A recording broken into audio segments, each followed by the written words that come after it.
My name is Jack Turner, and after spending most of my life working security contracts overseas, I finally decided to settle somewhere quiet. That's how I ended up buying a house in a gated neighborhood called Ridgewood Estates. From the outside, it looked peaceful: large homes, quiet streets, and neighbors who mostly minded their own business. One thing the neighborhood did have, though, was a very active HOA, and the president of that HOA was Karen Whitfield. Karen had a reputation before I even finished moving in. Several neighbors warned me that she liked to enforce rules a little more aggressively than necessary. She constantly patrolled the neighborhood with a clipboard, taking photos of trash cans, measuring grass, and reminding people about regulations most residents barely remembered signing. I didn't really care about any of that. I kept my house clean, my yard tidy, and stayed out of neighborhood drama. But there was one thing about my property that always caught Karen's attention: my dogs. I owned two large Belgian Malinois K9 South named Rex and Titan. They were highly trained protection dogs from my previous work. Even though I was retired now, I still kept them well trained and disciplined. They were calm, obedient, and spent most of their time inside the house or playing in the fenced backyard. Most neighbors actually liked them, but Karen clearly didn't. She complained several times about their presence, claiming they looked intimidating. I reminded her that they were fully licensed, vaccinated, and kept on private property behind a secure fence. The HOA rules didn't ban dogs, and my property complied with every guideline.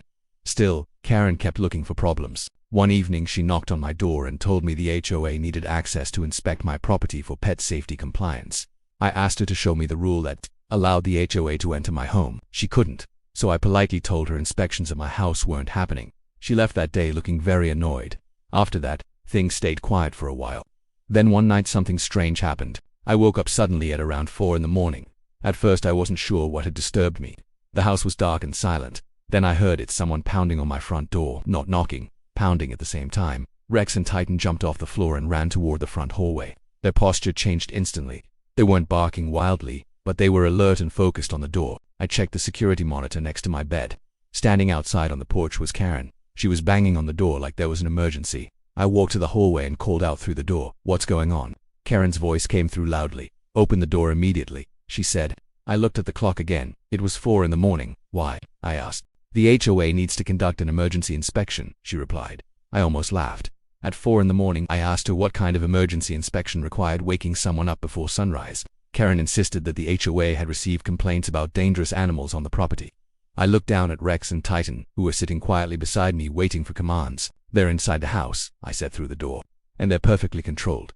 Karen kept demanding I open the door. Then she said something that made the situation even stranger. "The HOA has a master key for emergency access," she said. That made me pause, because that wasn't true. HOAs don't get master keys to private homes. But before I could respond, I heard the sound of metal scraping against the lock. Karen was actually trying to force the door open with something. Rex and Titan immediately stood up, their attention locked on the door. They didn't bark, they just waited. Anyone who has worked with trained protection dogs knows that silence like that is far more serious than barking. I opened the interior hallway light and walked toward the door.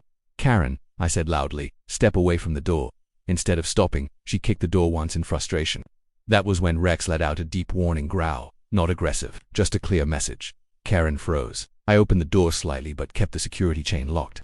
Rex and Titan stood calmly beside me, watching. The moment Karen saw the two K9s standing there, her expression changed instantly. "Control your animals," she shouted. "They are controlled," I said calmly. She stepped back from the door. "I was told the HOA has access rights to inspect homes in emergencies," she said. "Show me the law that says that," I replied. Karen didn't have an answer. Instead, she started claiming that neighbors had reported dangerous dogs and that she had the authority to investigate. At that point, I had enough. I picked up my phone and called the local police non-emergency line. 10 minutes later, a patrol car arrived. The officer walked up the driveway looking slightly confused, probably wondering why someone had called about an HOA issue at 4 in the morning. Karen immediately started explaining her side of the story. She claimed she had the right to access my property and that I was refusing to cooperate. The officer looked at the door, the security camera, and then at Karen. "Ma'am," he said calmly, "you cannot force entry into someone's home." I showed him the footage from the security camera that recorded Karen trying to pry the door open. His expression changed immediately. Karen suddenly realized the situation had shifted. Within a few minutes, the officer explained that HOA rules do not override private property laws. Attempting to break into someone's house, even claiming HOA authority, was not acceptable. Karen quickly stopped arguing. She walked back down the driveway without another word. The officer apologized for the disturbance before leaving. After that night, something interesting happened. Karen stopped visiting my property entirely. No more complaints about the dogs, no more inspection requests, and definitely no more early morning surprises. Rex and Titan still patrol the house every night like they always have, but these days the neighborhood is a lot quieter, because sometimes people forget something very important. Just because you run the HOA doesn't mean you run someone else's home.